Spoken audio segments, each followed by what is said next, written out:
naglipanan na naman yung mga drug addicts. O hindi ba fake information yon, fake news yung pag sinasabi, hindi, okay ang ano, mapayapa, hindi totoo yun. O ano pa? O ito, matindi ito. Yung sinasabi nila na, alam nyo, yung mga base militar na binigay natin sa Amerikano, yung sa EDCA sites, 14 yata yun. Yun ay nagbibigay ng seguridad, malaking kumpiyansa sa ating depensa. Yun ay fake news yun. Hindi totoo yun. Ang katotohanan dyan, tayo ay inilalantad sa panganib.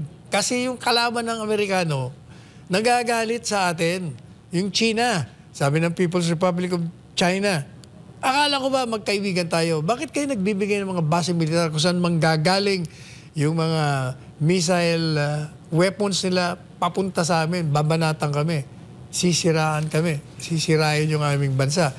Kaya pag nangyari yan, kayo ang una naming tutugisin. O hindi ba fake news yun? Yung pininiwala nyo ang taong bayan na magbibigay seguridad ang pagbibigay natin ng base militar sa Amerikano.